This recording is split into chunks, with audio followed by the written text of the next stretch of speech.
Bonjour à tous. Aujourd'hui, on va reprendre la table ronde des formats d'Actual Play qui a eu lieu pendant le Don des Dragons au début décembre. Il nous manquait Valkan pour la voix des podcasts. Et plutôt que de refaire une énième table ronde sur le sujet, on s'est dit que ce serait pas plus mal de reprendre ce qui a été dit avec lui et qui donne son point de vue justement par rapport à tout ça. Et donc du coup, bonjour Valkan. Bonjour. Valkan, tu peux te présenter un petit peu, où est-ce qu'on te trouve, qu'est-ce que tu fais, tout ça? Alors, moi je suis rôliste depuis longtemps et je fais du podcast autour du jeu de rôle et de l'Actual Play depuis 2017. J'ai commencé d'abord avec un podcast Dice & Click et ensuite on a fusionné avec le podcast de la JDR Academy. On jouait toujours ensemble, donc au final, on s'est dit qu'on allait mutualiser un petit peu les efforts, notamment les efforts de montage, puisqu'on fait de l'Actual Play en podcast uniquement audio et on monte et on met en musique les épisodes. Pourquoi tu t'es lancé dans l'Actual Play ? Alors, pourquoi je me suis lancé dans l'Actual Play ? Au tout début, en fait, c'était essentiellement pour tester, pour surtout faire des prises de notes en tant que MJ. C'est-à-dire que j'en avais marre de casser les rythmes un petit peu lors des parties. C'est-à-dire que j'improvise beaucoup lors des parties, donc du coup, pour d'une partie à l'autre, retrouver les bons noms de PNJ, retrouver les bons tics, les bons détails ou ce genre de choses, soit le PNJ a été assez marquant pour que ça devienne running joke, soit je suis obligé de prendre des notes, et quand je prends des notes, généralement, ça casse un peu le rythme, donc je me suis dit, vu qu'on joue pas mal en table virtuelle, autant tout enregistrer, comme ça, voilà. Donc ça, c'était la première fois. Ensuite, je me suis dit que j'allais mettre un peu d'ordre dans mes notes, donc j'ai commencé à faire du montage, et puis ensuite, je me suis dit que c'était quand même sympa, donc j'ai partagé à d'autres copains qui étaient un peu réticents à jouer sur table virtuelle. En fait, ils sont toujours pas venus jouer sur table virtuelle, mais ils m'ont demandé la suite des épisodes, donc voilà, c'est comme ça que ça a commencé. Ah. C'était juste pour eux au début la diffusion, ou pourquoi le mettre à grande écoute À la base, c'était effectivement juste pour les copains, et puis comme ils m'ont dit que c'était bien, qu'ils attendaient la suite, etc., pourquoi pas lancer un petit podcast. En parallèle, j'avais commencé à découvrir un petit peu l'Actual Play en format audio, notamment avec Volsungs et 2D6 Plus Cool, avec Piouf et pour une poignée de dés, des trucs qui étaient assez montés, assez léchés et ce genre de choses. Et je me suis dit, c'était des choses que j'appréciais écouter, donc je me suis mis à faire des choses un peu similaires. Enfin, j'essaye de faire des choses un peu similaires en termes de montagne, en termes de... Voilà, je suis pas forcément tout le temps au même niveau que ça, mais voilà. Ah. Et pourquoi avoir choisi ce format et pas être passé sur de la vidéo et être resté vraiment sur le podcast ? Alors, le format, ça a été au tout début essentiellement pour des raisons techniques. C'est-à-dire que c'était plus facile pour moi déjà de travailler du son que de l'image, puisque j'avais pas forcément de logiciel type Premiere, Shotcut n'était pas encore sorti. J'avais un vieux Sony Vegas Pro qui traînait dans un coin acheté sur un Humble Bundle, mais voilà. Alors que en audio, c'était plus facile déjà, rien qu'avec les logiciels gratuits et disponibles, genre Audacity, etc. Ensuite, j'ai découvert Reaper, qui était un digital audio workstation qui permettait de faire pas mal de choses, rajouter des plugins pour gérer les bruits de fond et autres, qui étaient sympas. Et puis surtout, pour les joueurs, dès qu'on avait tous des micros, mais on n'avait pas tous une webcam. Donc, à ce niveau-là, on s'est dit, on part en audio, quoi. Ok. Et du coup, est-ce que tu penses que de le faire juste en podcast, tu fais plus attention à tes descriptions ou à ce qui se passe, à bien décrire tout ce qui est vu, vous êtes moins dépendant des images, ou comment que ça se passe en fait ? Alors, je trouve qu'on est devenu moins dépendant des images. On a pris le coup un petit peu, effectivement, de décrire beaucoup plus les choses, à tel point que maintenant, en fait, ce qu'on fait sur les VTT, les tables virtuelles, en fait, c'est qu'on pose les images pour l'ambiance. On pose certains portraits de PNJ, etc., mais qu'on va quand même décrire, et on s'en sert pour les lancer de dés, mais vraiment, c'est essentiellement un board pour mettre des images d'ambiance. C'est-à-dire D'accord. que le reste est tout dans la description. On fait pas ou très peu de maps. C'est OK. vrai que ça oblige un petit peu au début, à faire un petit peu plus. En fait, c'est un qui vient assez vite ensuite. Vidéo. C'est vrai qu'à un moment donné, moi, j'ai eu la prise de conscience qu'il y avait beaucoup de monde qui téléchargeait les épisodes juste pour les écouter ensuite et que j'ai fait plus attention en partie et j'ai demandé après qu'on décrive un peu plus parce que c'est vrai que des fois, vous voyez ça. Bah ouais, mais les gens, ils voient pas ça. C'est vrai que les actuels plays vidéo, alors, je plaide coupable, hein, moi je les télécharge pour les écouter en MP3 quand je regarde un petit peu ce qui se fait à gauche à droite. Je les laisse en arrière-plan aussi de temps en temps quand je suis en train de faire autre chose. Mais du coup, il y a des choses effectivement qui sont difficiles. C'est-à-dire autre chose tout ce qui va passer par le visuel ou qui va passer avec le jeu, par exemple avec le jeu avec le chat aussi. Des choses qu'on n'a pas forcément en audio et du coup c'est là où ça perturbe, ça change d'attention. On se dit ah tiens on va regarder parce que là il y a un truc qui se passe quoi. Et le fait justement, si vous le faites pas du tout en live, est-ce que le contact avec les spectateurs, ça manque parfois ou juste d'avoir des commentaires en retour, c'est suffisant pour vous?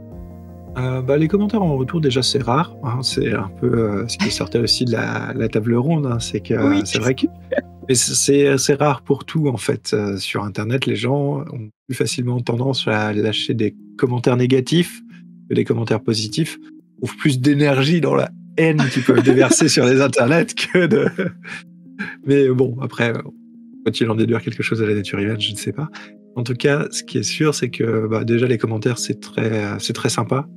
Ensuite, on fait ça essentiellement pour nous, parce que nous, ce qui nous éclate, c'est quand même de jouer. C'est aussi pour ça que les épisodes sortent aussi erratiquement sur la JDR Academy, c'est-à-dire que on est censé sortir un épisode toutes les 3 semaines.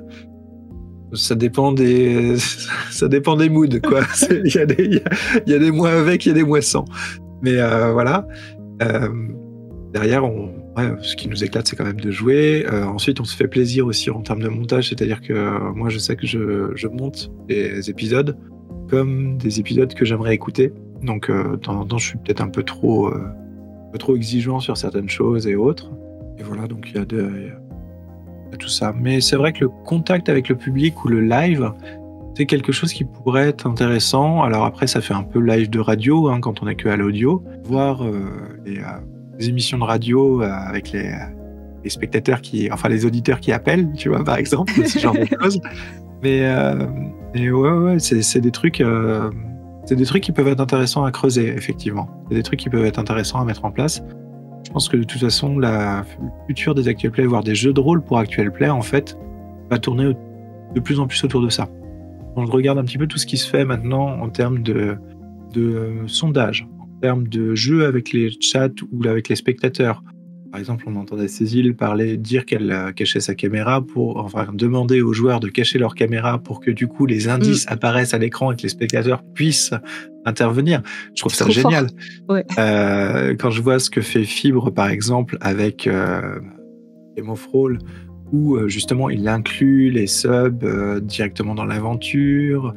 Donc il a sorti aussi son petit logiciel qui a été repris ensuite en open source par la communauté Minotaur pour jouer à plusieurs, etc. Je trouvais ça super intéressant. Je pense que vraiment le futur des jeux de rôle designés pour l'Actual Play va aller vers ça, va aller vers des mécaniques de jeu qui vont inclure des spectateurs et des auditeurs. Oui, qui fassent partie eux aussi de l'aventure et vraiment d'être dans le partage du jeu de rôle, quoi. Ouais. Ça a déjà commencé sur certains. Il y a déjà on va dire des gameplays un peu émergents qui commencent à arriver. Il y a notamment un jeu de rôle qui se fait sur le Discord avec une partie des gens qui peuvent être sur des chats vocaux et une autre partie sur des chats textuels. C'est l'exploration d'une maison avec les psychics qui vont eux parler entre eux, etc. Là où les fantômes vont laisser juste des messages sur les chats textuels et ce genre de trucs. Il y a déjà ce genre de gameplay qui commence à arriver en jouant un petit peu sur les interactions, les différents médias d'interaction entre les gens, et je pense qu'on va s'y diriger de plus en plus. C'est ça qui est beau en ce moment avec les jeux de rôle, c'est qu'on arrive sur une espèce de bloc un peu à l'ancienne de Donjons et Dragons, on voit que cette voie-là continue, mais qu'à côté de ça, il y a eu tellement de choses qui sont arrivées avec le PBTA, les jeux, avec les actual plays, audio ou vidéo. Enfin, il y a tellement de choses qui se font maintenant avec le jeu de rôle à la cote et qu'on peut regarder comme des vilains sectataires qui vont brûler des chatons et profaner des tombes. Hein. Comment c'était les débuts et combien de temps vous passez dessus en fait avec l'équipe? Parce qu'il y a eu beaucoup d'évolutions. Il y a eu beaucoup d'évolutions déjà en termes. J'ai appris sur le tas à faire du montage audio. Donc déjà, on est passé d'une seule piste enregistrée à du multipiste. C'était un gros pas en avant puisque ça permettait vraiment d'être plus précis sur le montage. Je parle essentiellement pour moi et pour mes débuts sur Dice & Click, puisque effectivement Riley, avec qui la boutique de la JDR Academy, lui, c'est une histoire, parce que lui, à la base, son métier, c'est vraiment dans l'audiovisuel, les logiciels comme Premiere et tout ça, donc aucun secret pour lui. et eux, déjà, ils avaient, son asso, ils avaient déjà des podcasts, notamment Pourquoi Buffy c'est génial, etc. Donc ils avaient déjà une grosse expérience podcastique quand ils se sont lancés dans la JDR Academy. De mon côté, moi, sur Dice & Click, c'était beaucoup plus en amateur. J'ai commencé en enregistrant une seule piste et en essayant de virer les blancs sur Audacity. Et ensuite, je me suis dit que c'était quand même un peu compliqué de travailler que sur une seule piste, donc il a fallu trouver d'autres choses. Donc il est arrivé l'enregistrement multipiste grâce à Craig sur Discord, par exemple. Ensuite, passer d'Audacity à un logiciel un peu plus costaud qui permettait de mettre des plugins, etc., histoire de pouvoir mieux gérer les bruits de fond et le denoise sur les voix, etc. Donc, c'est sur Reaper. Et ensuite, essayer d'embarquer plus de gens, parce que les tout premiers épisodes, notamment la campagne qu'on avait fait sur Monster of the Week, projet Daisy, c'était, on va dire, on était en duo, un joueur à MJ, et du coup, ensuite, on a fait intervenir des gens, donc à gérer toute une table, etc., à utiliser un VTT, donc une... Ok, on en parlait tout à l'heure avec l'avenir des AP. Qu'est-ce que toi tu en penses de l'avenir des AP en plus de ce que tu nous as déjà dit tout à l'heure? Au niveau des AP, pour moi l'avenir, je pense que ça va continuer les AP, parce que je pense que déjà au niveau promotionnel, au niveau publicité pour les jeux, c'est un levier très très fort. Je pense que, et on le voit d'ailleurs avec Roll & Play, avec Aria, avec Game of Roll, avec Globtopus, qui a fait les AP justement sur Cult et pour Arkham Asylum récemment. Il y a pas mal de choses qui se font là-dessus. Je pense aussi qu'il va y avoir effectivement les grosses locomotives qui vont tirer un petit peu tout ça, donc les ultra professionnalisés qui vont emmener ça. Je pense aussi que les petites chaînes vont finir par fusionner un petit peu de temps en temps. C'est-à-dire qu'il va y avoir des fusions soit par centre d'intérêt sur les mêmes types de jeux, soit par affinité personnelle, ce genre de choses. Mais je pense effectivement qu'il va y avoir de plus en plus de fusions au niveau des chaînes un peu plus amateurs, déjà pour peut-être fusionner les communautés, réussir à émerger un petit peu parmi les gros poissons, et ensuite pour mutualiser aussi le travail qui est fait sur les actual plays, parce que tu vas pas me contredire. C'est un taf énorme. C'est un taf énorme. Enfin, je veux dire, toi, tu gères l'OBS, tu gères toute la partie overlay, etc. C'est un taf énorme. Et quand tu as un boulot à côté, c'est très compliqué. Ouais, voilà, c'est ça. C'est très, très compliqué de concilier les deux. Donc, je pense qu'il y a effectivement une mutualisation, un partage des tâches qui va se faire et qui sera possible parce que les chaînes d'AP vont fusionner et qu'on va retrouver les passionnés qui ont envie de faire de l'AP en plus des joueurs, parce que c'est difficile. Déjà, demander à un joueur lors d'une partie de JDR de faire un résumé de la session précédente, c'est difficile. Alors lui demander de faire le montage d'un épisode à ta place, je veux dire, tu peux courir. Et puis bon, comme on fait ça pour s'éclater, la régularité du podcast, elle est plus que random, quoi. C'est ça, c'est pas notre activité principale, donc c'est dur de pouvoir mobiliser toute l'énergie qui reste en fait de la vie de tous les jours pour ça. Et si on est malade et tout, rien que ça, ou s'il se passe quelque chose dans notre vie, c'est compliqué de gérer les deadlines. Ouais, c'est ça, c'est vraiment un deuxième taf en fait. Et, Puis il faut communiquer et tout, c'est horrible. D'ailleurs, comment ça se passe vous pour communiquer sur votre chaîne et ce que vous faites? Beaucoup de Twitter. On a une page Facebook, mais tellement pas sur Facebook, voilà. Après les Discord de passionnés de jeux de rôle et autres. Les forums aussi de jeux de rôle. Et ouais, non, essentiellement ça. Hein. Moi, c'est essentiellement Twitter. Derrière. Ok, bon, t'es comme moi, tu pêches la com. Bah ouais, faudrait qu'on s'y mette un petit peu plus, qu'on fasse des trucs, mais bon, on a plein de projets autour du podcast, autour de la JDR Academy, mais pareil, hein, voilà, nous on fait ça parce qu'on aime ça, on tient ça grâce à la passion, et plein de projets qui sont vachement bien, mais qui verront le jour peut-être cette année, peut-être l'année prochaine, on verra. D'ailleurs, opposition justement à tout ce qui est Twitch, YouTube, etc., où il y a les abonnés, ou surtout les abonnés Twitch qui donnent un peu d'argent, on va dire clairement, hein, pour justement soutenir les streamers. Comment ça se passe pour vous? Il y a un Patreon, il y a un Tipeee, ou vous le faites vraiment Alors, on le fait vraiment pour la passion à l'heure actuelle. On a pensé à ouvrir un Tipeee récemment. C'était plus en mode...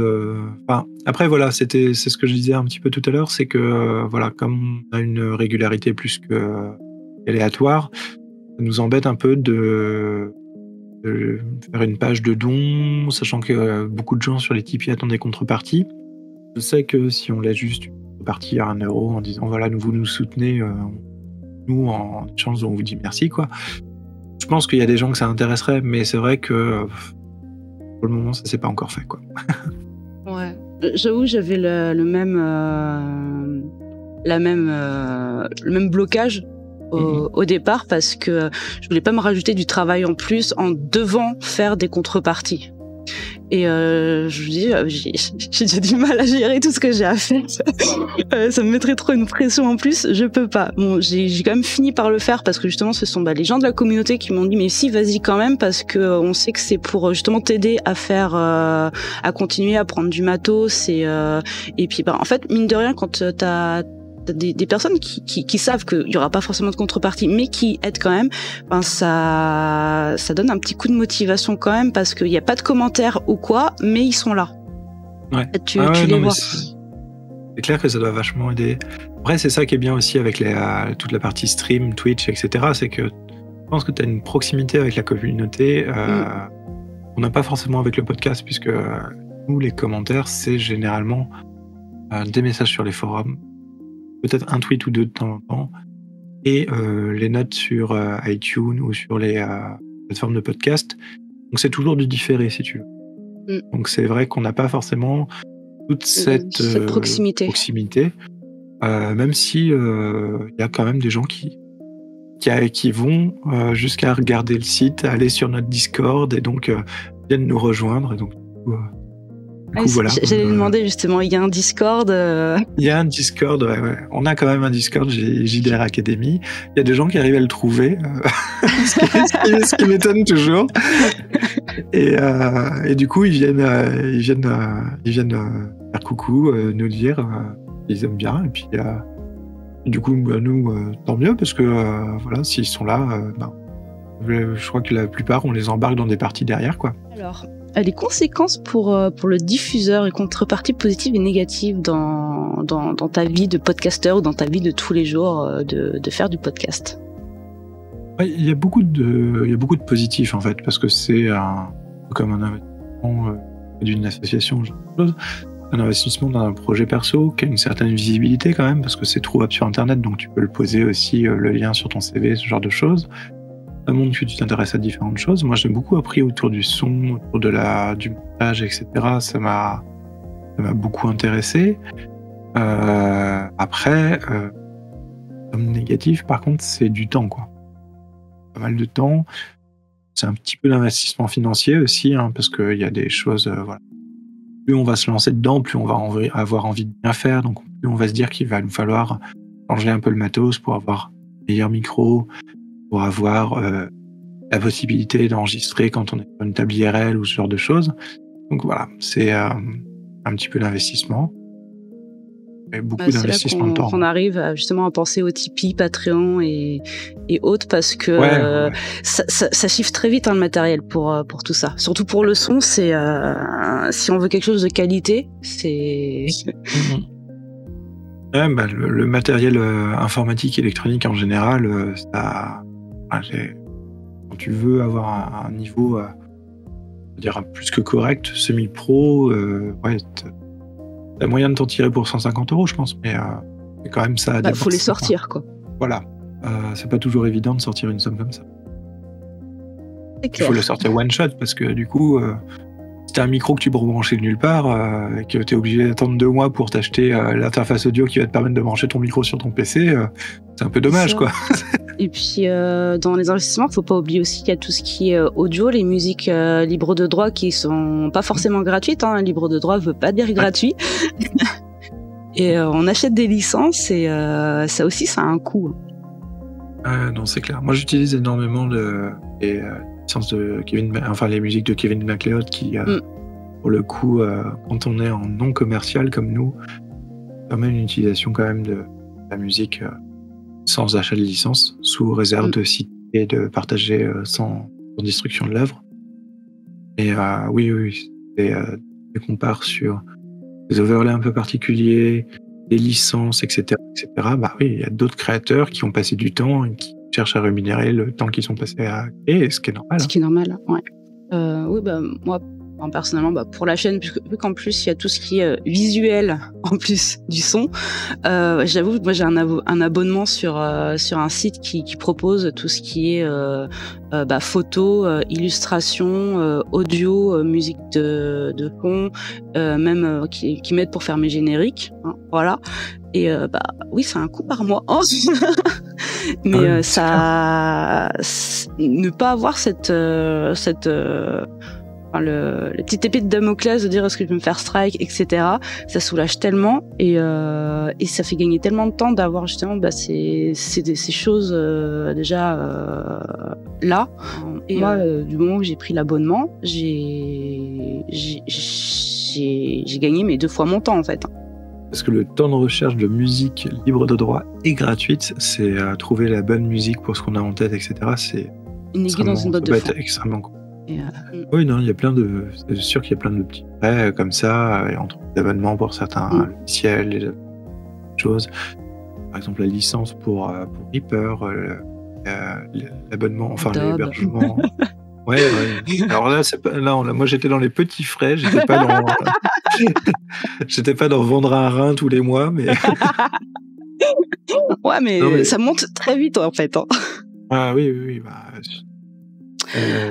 Ouais, il y a l'hébergement du site par exemple aussi, c'est c'est un coût aussi bien en temps, parce que après moi je fais les choses moi-même derrière, et c'est du temps encore, et d'hébergement avec un nom de domaine, etc. À ton avis, qu'est-ce que les AP peuvent amener chez les viewers? Qu'est-ce que les AP peuvent amener chez les viewers ou les auditeurs pour mon cas du coup? Oui.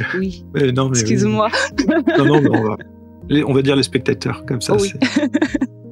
Écoute, justement, en parlant de spectateurs, c'est des gens qui assistent à un spectacle, donc il y a déjà ça, parce que c'est vrai qu'il y a... je sais que j'ai commencé les AP, notamment, je me souviens, donc P1 PDD, pour une poignée de dés de Piouf, et quand même, la saison 1, elle est géniale. C'est un jeu que je connaissais, c'est Vampire, j'ai revu avec les secrets de l'univers, etc. Il y a un truc, ça a rappelé mes souvenirs de parties, etc. Et puis les gens étaient bons, c'était un peu joué, etc. C'était sympa. Et là où j'ai accroché à fond, c'est quand je suis tombé sur 2D6 plus cool, pour 2 séries d'AP que j'ai trouvées excellentes, qui sont SOT, qui n'a jamais été fini, mais il faut écouter les épisodes en cours, vous comprenez pourquoi ça n'a jamais été fini. C'est waouh. Et Monster of the Week. Je voulais me renseigner sur le jeu. Aha. J'ai trouvé ça excellent. Et du coup, pour moi, ça a apporté quelque chose qui était vraiment comme une fiction audio, en fait, comme les samedis noirs de France Culture ou les adaptations de romans qu'ils font de temps en temps. C'est vraiment un spectacle. C'est vraiment un loisir d'écouter ça. Et c'est vrai que je me suis plus orienté sur la partie podcastique des actuels plays parce que ça colle mieux aussi avec ma façon de faire, donc ma façon de vivre, c'est-à-dire que je les écoute en transport en commun ou en faisant la vaisselle, par exemple. C'est plus compliqué de regarder une vidéo dans les deux cas, quoi. Et du coup, je pense que c'est ça, les actuels plays, ça amène déjà une forme de spectacle. Ensuite, comme je disais, moi j'ai voulu me renseigner sur des jeux et je me suis trouvé sur les actuels plays. D'abord, je voulais savoir comment ça marchait en termes de système. J'ai pris une claque, hein. J'ai jamais vu comment marchait le système, par contre. Volsung, si tu nous entends un jour, il faudra que tu fasses au moins un épisode pour expliquer les systèmes et puis ensuite tu pourras partir sur le mode cinématique que tu aimes tant. Mais non, c'est vrai que aller voir les actuels plays pour découvrir des jeux, pour découvrir des systèmes, pour voir comment ça marche et pour en prendre plein les yeux et les oreilles. Plus récemment, par exemple, il y a eu les vidéos de Cult par Globtopus qui ont été faites pour présenter un petit peu le jeu. C'est ce que disait aussi Monte Cristo dans la table ronde, c'est que Globtopus, c'est des décors, c'est des costumes, c'est filmé comme une série, quoi. C'est une claque. Tu suis ça comme un épisode de série, tu vois. Tu te dis, The Expanse, hop, Globtopus, tu zappes, voilà, c'est comme tu zappes de séries sur Netflix ou à la télé, quoi. Mais c'est pas les mêmes moyens, justement, par rapport à nous qui sommes des zappés un peu sans budget, on va dire, justement, parce que... Et je crois qu'il est dans le domaine du cinéma aussi, je crois, dans sa vie de tous les jours, donc ça aide. Et du coup, bien sûr. La question qui suivait, c'était les AP sans budget, justement, faut-il leur laisser une chance? Oui, c'est ce que je disais. Je pense que les AP sans budget, ils sont tout à fait légitimes d'exister parce que du coup, ça, c'est de la diversité. Tu peux pas avoir 4 gros AP. Ils vont faire tous les jeux qui existent. Déjà, ça, c'est pas possible. Sachant qu'en plus, si on prend tous les jeux, plus les indés, les trucs qui sortent sur Itch.io, etc. Moi, à un moment, je faisais de la veille sur les jeux de rôle, j'arrivais à suivre les trucs. Maintenant, je n'arrive plus à suivre rien du tout. Ça part dans tous les sens. Il y en a tous les jours. Il y a au moins 3 ou 4 sorties qui se font. Et je parle que du français et de l'anglais. Derrière, il y a plein d'autres langues que je ne vais pas suivre parce que je ne parle pas, donc... on va regarder les beaux dessins, mais c'est tout, quoi. mais non, déjà, pour ça, parce que la diversité, et ensuite, parce que je pense que ça reste une passion, ça reste des fictions, et ça reste des choses qui auront un public. Quand je regarde, par exemple, si on fait le parallèle avec la radio, pour rester un petit peu dans la sphère podcastique, mais si on fait le parallèle avec la radio, et les fictions sonores de France Culture, genre les Grands Intriguiers ou autres, et leur série Samedi Noir où ils font des adaptations, ça n'empêche pas à des gens qui font de la fiction sonore sur Internet de vivre. Ça n'a pas empêché l'arrivée du Donjons & Buck, par exemple, ou ce genre de choses. Donc voilà, il n'y a pas de raison que les gros AP et les petits AP se fassent concurrence.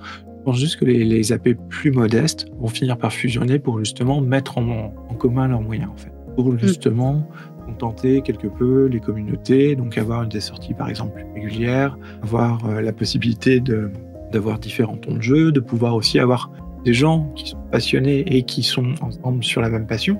Donc non, moi je pense que toutes les petites chaînes, tous les petits podcasts d'actual play de jeux de rôle ont tout à fait des raisons d'exister et de perdurer, en fait. Il n'y a pas de...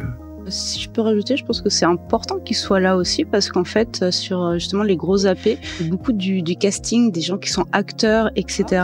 Et les gens qui sont intéressés par le jeu de rôle, ils peuvent prendre peur et se dire oh là là, je ne saurais jamais jouer comme ça, et se freiner et ne jamais tenter le coup, parce que se dire que il saurait pas jouer, alors qu'en fait non, tout le monde peut jouer à sa manière, et le RP ça vient en faisant justement, et que non, on n'a pas besoin d'être acteur pour s'amuser en fait. Ouais, tout à fait, et ça rejoint un peu les idées de diversité. J'ai parlé des jeux, mais tu as tout à fait raison, et la diversité des façons de jouer. En fait, tu joues au jeu de rôle, tu joues avec une table, avec des gens, et tu prends des habitudes, et ça sera peut-être pas les mêmes habitudes que la table du voisin, ils n'auront peut-être pas les mêmes règles maison que la table encore d'à côté, que sur tel ou tel jeu, tu joueras plus comme ça et tu joueras moins comme ça, que si tu es en live, tu joueras d'une certaine manière, et si tu fais un enregistrement et que tu fais une rediffusion de tes enregistrements, tu joueras d'une autre manière, et c'est important de montrer tout ça, c'est important. C'est ce qu'on voyait souvent, il y avait un peu moins d'internet et tout ça, mais entre le jeu en club ou en MJC et le jeu en convention, avec des objectifs qui étaient différents déjà, et donc des façons de jouer qui étaient très différentes. Juste rajouter encore un petit truc, c'est si jamais vous avez eu une mauvaise expérience en JDR, n'hésitez pas à recommencer, et vous stoppez pas, parce qu'en fait il y a plein de types de joueurs, il y a plein de types de MJ, tous ne se correspondent pas, faut juste trouver les bonnes personnes avec qui jouer en fait. Donc lâchez pas l'affaire. Voilà, c'est ce que je voulais rajouter. Non mais tout à fait, trouver des gens avec qui on s'éclate, et des gens à qui on peut faire confiance autour d'une table pour justement raconter toute une histoire qui soit cool, quoi. Oui, que l'alchimie se fasse, et que vous aussi vous rentriez dans le club des vieux rôlistes qui ont fait des super parties et qu'il faut absolument qu'ils les racontent aux gens en disant hey, moi je me souviens de cette partie-là, mon personnage. Est-ce qu'il y a des moments de la table ronde que tu voudrais revoir et commenter? Déjà, moi, ce qui me vient en tête en premier, là, c'est l'intervention de Monte Cristo qui disait que le son, c'était très, très, très, très important sur les vidéos. Ok. La place de la technique pour les spectateurs. On voulait faire un petit point spectateur, la place de la technique. T'as déjà un petit peu répondu, Monte, mais si tu veux aller plus loin dans ta réponse, bien sûr, tu peux y aller. Sur la technique, que ce soit vidéo, son ou format. Alors la place de la technique, alors encore une fois, c'est sur chaque chaîne, sur chaque actual play, ça dépend les buts que vous voulez. Encore une fois, si c'est pour un truc entre potes ou un truc comme ça, ou si c'est pour avoir des visionnages, attirer en fait des joueurs pour regarder le contenu, c'est extrêmement important la technique. Encore une fois, le son, si le son est pourri, les gens resteront pas. L'image, contrairement à ce qu'on pense, l'image c'est presque moins important que le son. L'image c'est important, mais après c'est en fait c'est dans l'évolution. On va dire que si la base c'est le son, ensuite une belle image, une belle présentation, et ensuite c'est un petit peu comme ce qu'a présenté, ce que vous avez tous présenté au fait en finale. Hein. Et votre évolution, c'est l'ordre d'importance en fait, et qui va attirer le regard du spectateur. Et qu'est-ce qu'ils attendent en fait les spectateurs ? Ça va dépendre de chaque spectateur. Il y a autant de types de jeux de rôle qu'il y a de joueurs. Il y en a certains qui vont attendre un one shot parce qu'ils n'ont pas le temps de regarder une campagne. Il y en a d'autres qui veulent voir les gens évoluer, qui veulent voir des mini campagnes, d'autres qui veulent voir des grandes campagnes. C'est intéressant de voir d'ailleurs que les grandes campagnes, c'est le format qui est souvent gardé par les gros streams qui passent, ou les gros VOD, c'est souvent des grosses campagnes. Mais ça ne veut pas dire que le one shot pour la préparation, pour présenter un jeu ou pour un coup de cœur, voilà. Et en fait, ce que le spectateur n'aime pas, je pense, c'est vous voir jouer à un jeu que vous aimez pas. On va dire par exemple Roll or Die, si jamais ils vont s'amuser à faire du donjon, ce que j'ai cru comprendre, juste pour faire des views. On va s'en rendre compte en fait. Hein. Le spectateur il est pas débile, il va voir que le type il va faire ça pour faire du view. Faites ce que vous aimez quoi. Voilà. Et nous on suivra. Après il va y avoir les fans, il va y avoir ceux qui picorent à droite à gauche. De toute façon faut pas se leurrer vu la durée des formats. Tout le monde picore au début jusqu'à ce qu'il trouve ce qu'il aime. Et quand il trouve ce qu'il aime, il le prend, il s'accroche et puis il regarde jusqu'au bout. Voilà, et après il y a le live aussi qui est très important. Il y avait le commentaire qui était extrêmement judicieux. Il disait le live, c'est sympa quand même de voir les gens qui réagissent à côté, qui peuvent papoter. Ouais, t'as vu, machin, il a fait ça, aussi, il faisait ça. Des petites, toujours très agréables. Voilà. Ok. Qu'est-ce que t'en penses de tout ça? Eh ben, écoute, moi je suis assez d'accord avec Monté sur la partie son. C'est-à-dire que le son est très très important et c'est Antoine Daniel qui disait ça aussi dans une de ses vidéos, qui disait que voilà, lui il avait une image pourrie, hein, quand tu regardes les premiers What the Cut qui étaient l'image était dégueulasse, mais le son était bon, il était chiadé et du coup effectivement on regardait quoi. Ça et le fait qu'il soit aussi très comédien derrière. Mais bon, c'est Le charisme. ça fait 60% du taf. Ah bah écoute. Sauf si le son n'est pas bon. Si le son n'est pas bon, ça marche moins bien. Oui. Mais ouais. Non, je suis tout à fait d'accord. Le son, c'est quand même la base en fait, parce que c'est, comme on le disait tout à l'heure, hein, il y a beaucoup de gens en plus qui n'écoutent que d'une oreille en fond les lives ou les téléchargent pour les écouter dans les transports ou ce genre de choses. Donc le son, c'est vraiment primordial, je pense. Et puis en vrai, dans le jeu de rôle, c'est aussi ça le son. C'est une discussion partagée pour raconter une histoire. Et pas sur du Time's Up où on va être en train de mimer les choses, etc. Sur la dernière phase.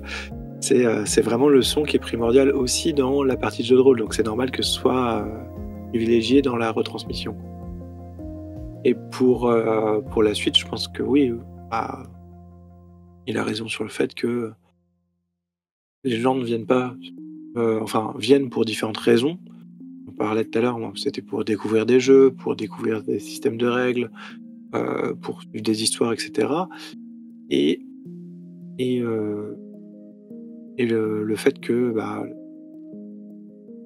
vais dire autre chose. Je l'ai perdu. Pas de problème. Il disait, ouais, sur donc il y avait ça. Et je sais plus. Suivre des personnages, suivre des campagnes, suivre des one-shots, le temps. Ouais. Les gens ne viennent pas sur les actuels plays pour la même chose. Et effectivement, je pense qu'il a raison. Alors, il y a plein de raisons différentes. Et je pense qu'effectivement, une fois que les gens ont trouvé le mood qui leur correspond, ils suivent et ils écoutent, quoi. C'est comme l'histoire de joueurs et MJ, trouver l'alchimie, la façon de jouer qui convient. En fait, quand tu écoutes un AP, t'es un peu un espèce de joueur à retardement. Tu vis l'aventure, tu es à la fois joueur et MJ à retardement parce que généralement quand tu écoutes les actuels plays, tu peux faire plusieurs épisodes d'affilée. Donc je me souviens généralement mieux de ce qui s'est passé dans l'épisode précédent que les joueurs. Tu leur dis non, mais faites pas ça. Ou souviens-toi, t'as ça dans ton inventaire. Oui, ils ont le recul en plus. C'est ça. Et donc du coup, effectivement, je pense que t'as un côté où t'es une espèce de joueur, pas par procuration, mais de joueur omniscient et distant par rapport aux autres. Et du coup, c'est vous trouver la bonne table, effectivement. C'est vrai que je pense que ce que dit Cécile autour de la veille, autour des actuels plays, c'est très très intéressant. Parce qu'on arrive sur, comme les jeux de rôle, en fait, une diversification et des pratiques, et des jeux, et des façons de faire. Et sur les actuels plays, c'est pareil. On est encore sur le début, un petit peu, sur les balbutiements. On essaye de plus en plus d'amener de l'interaction avec le public et du coup aller s'inspirer de ce qui se fait ailleurs, de voir quelles sont les bonnes idées, etc. Je trouve ça très très intéressant. C'est vraiment là pour le coup un gros travail à faire là-dessus et d'imaginer un petit peu ce que vont être les actuels plays peut-être dans 2 ans, peut-être dans 5 ans, mais on va arriver vraiment sur une espèce de mutation de l'actuel play et on va voir émerger non pas une façon de faire, mais plein de façons de faire qui vont aussi bien correspondre à la fois aux préférences des tables et à la fois aux différents types de jeux qui vont être soit pris pour faire de l'actuel play, soit carrément designés pour faire de l'actuel play. Je pense que là, on va arriver sur quelque chose neuf en fait en termes de pratique en elle-même de jeu de rôle. C'est pour ça que je pense qu'elle a bien raison d'aller faire de la veille un petit peu là-dessus, parce que ça permet d'imaginer ce que va être l'actuel play, ce que va être le jeu de rôle d'ici 2-5 ans, ce genre de choses. C'est toujours la même chose, hein, aller voir ce qui marche, aller voir comment ça fonctionne, et puis s'inspirer des choses qui nous ont plu pour les reprendre à notre sauce, un peu différemment, un peu autrement, mais qui permettent de faire évoluer un petit peu le format, quoi, et d'enrichir. Hein. Eh bien, je crois qu'on a fait tout le tour de la table. Hein. Bah, j'avoue, ouais, ça fait une belle table ronde, du coup, a posteriori même. Oui, bah, je suis contente de t'avoir eu pour pouvoir faire un retour dessus, parce que j'étais vraiment triste de pas t'avoir ce jour-là. Ouais, désolé encore. Hein. Puis c'est bien, t'as pu toi aussi parler un petit peu plus de ta chaîne, que c'est vrai que quand t'es à la technique sur la table du Donjons & Dragons, c'est un peu compliqué. Oui. Voilà, tu as pu parler un petit peu aussi de ce qui se faisait de ton côté, donc c'était intéressant aussi.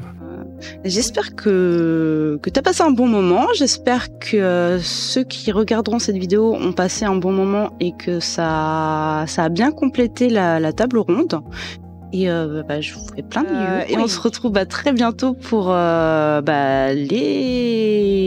nouvelles campagnes JDR qui vont arriver, les campagnes qui sont déjà en cours, et peut-être de nouvelles tables rondes. J'y ai pris goût, là, ça y est. Alors, en tout cas, merci d'avoir suivi. À très bientôt, et merci Valkan. Merci beaucoup à toi. Allez, à très bientôt.